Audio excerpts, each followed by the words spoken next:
Hi guys, it's Brett. Thank you for stopping by my channel, and if you're returning, thank you for returning. So today I wanted to talk about some of the books that I want to get to in May. Yet obviously we're well underway, and there are a few things I've already read, which I will briefly touch on, but also what I hope to get to. So stick around. Okay, so I always like to start by talking about what I'm currently reading. So right now, that is Fire Exit by Morgan Talty, and this comes out June 4th. Thank you to Tin House for this. I want to read you a little bit about what it's about. From the porch of his home, Charles Lamassoure has watched the life he might have had unfold across the river on Maine's Penobscot Reservation. On the far bank, he caught brief moments of his neighbor Elizabeth's life, from the day she came home from the hospital to her early 20s. But there's always been something deeper and more dangerous than the river that divides him from her and the rest of the tribal community.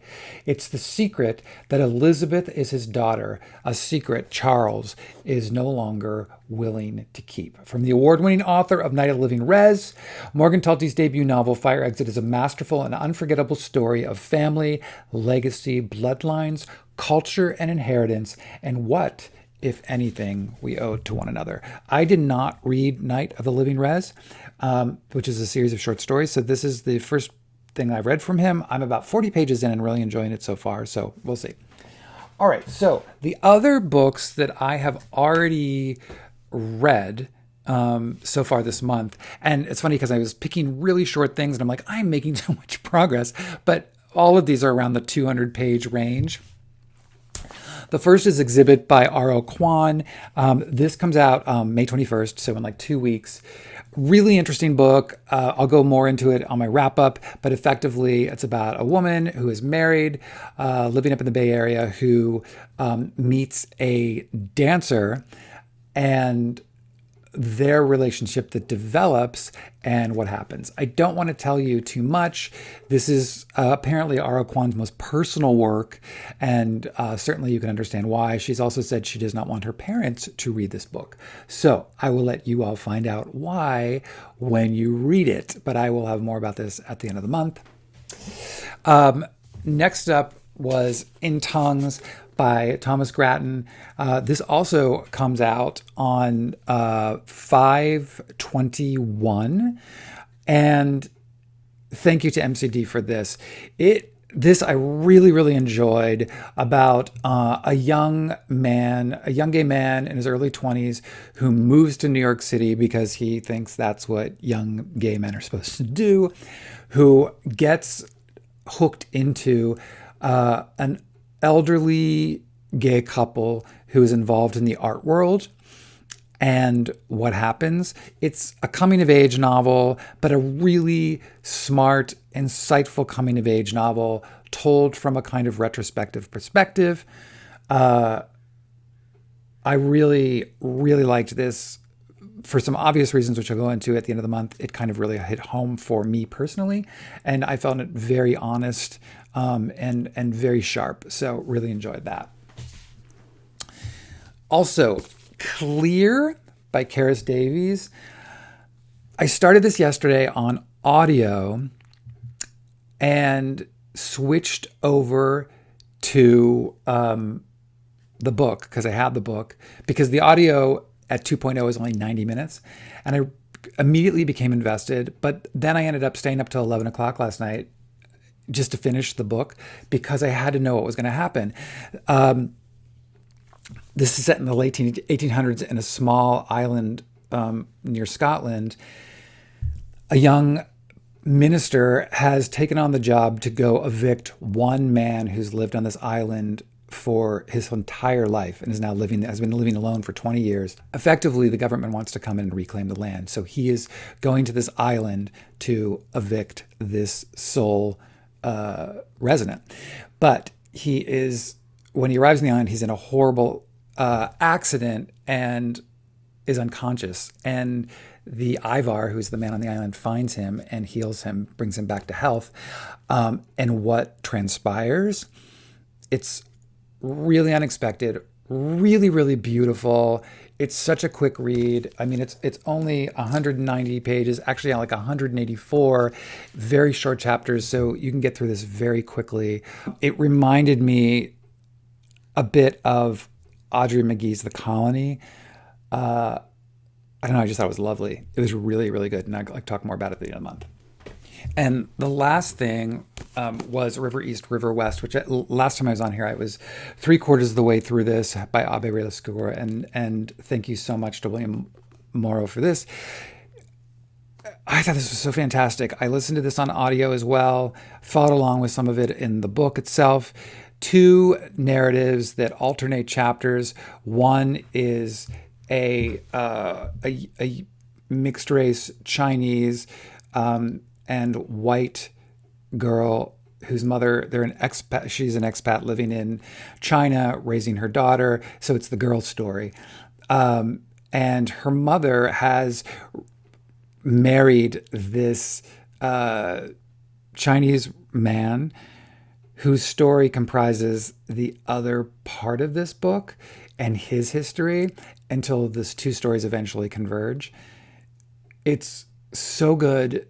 I found both narratives really captivating. Again, I will talk more about it, but this is also on the Women's Prize shortlist, and it absolutely deserves to be there. I thought it was so great, and I'm so grateful to the Women's Prize because I don't know that I would have read this just based on, certainly not the cover, because I think the cover is nothing, but I thought that the book was terrific. So the first book that I wanted to get to in May is Jen Silverman's There's Going to Be Trouble. I've never read any Jen Silverman before. Besides having this book that just recently got published, Jen Silverman has also been in the news because she has written a new play that's going to Broadway called The Roommate, which is going to star Patti LuPone and Mia Farrow, which I think is a fascinating combination. I have no idea what the play is about. But this book, I will give you a blurb of, though. A woman is pulled into a love affair with a radical activist, unknowingly echoing her family's dangerous past and risking the foundations of her future in this electrifying novel. So, again, have no idea, but it looks really good. So I will let you know. Next up is Reboot for me. I should say next up for me, hopefully, is Reboot by Justin Taylor. A raucous and wickedly smart satire of Hollywood, toxic fandom, and our chronically online culture, following a washed-up actor on his quest to revive the cult TV drama that catapulted him to teenage fame. I think that sounds really fun. And being someone who works in Hollywood, I don't know, we'll see. And thank you to Pantheon for this. I'll let you know. How It Works Out by Miriam LaCroix. First of all, I think this cover is really beautiful. This sounds wild to me. Surreal, darkly comic, and achingly tender, Miriam LaCroix's exuberant debut sees a queer love story play out in many alternate realities. When Miriam and Allison fall in love at a show in a rundown punk house, their relationship begins to unfold through a series of hypotheticals. What if they became mothers by finding a baby in an alley? What if the only care for Miriam's depression was Allison's flesh? What if they were B-list celebrities, famous for writing a book about building healthy lesbian relationships? How much darker or sexier would their dynamic be if one were a power-hungry CEO and the other a lowly employee? From the fantasies of early romance to the slow encroaching violence that unravels the fantasy, each reality builds to complete a brilliant, painfully funny portrait of love's many promises and perils. It sounds wild, so I'll let you know. Earth by John Boyne. This is the second in John Boyne's Elements cycles. The first was water, then earth, then I think is air and fire, or fire and air. Water was really interesting. They're not very long novels at all, but they're all going to be linked. And there was a character in the end of Water who leaves, who is the centerpiece for this story. So I got this from Goldsboro in the UK because I wanted a signed edition because that's just the kind of freak I am. But this is out everywhere, and I think John's a great writer. So finally, no, actually I have two more. This is Kate Grenville's Restless, Dolly, Mauder, which again is the last book out of the sixth in the Women's Prize shortlist that I have not read. For those of you who aren't familiar with it, well, first of all, nice inside boards. Dolly Mauder is born at the end of the 19th century when society's long locked doors are just starting to creak ajar for determined women. Growing up in a poor farming family in rural New South Wales, Dolly spends her life doggedly pushing at those doors. A husband and two children do not deter her from searching for love and independence.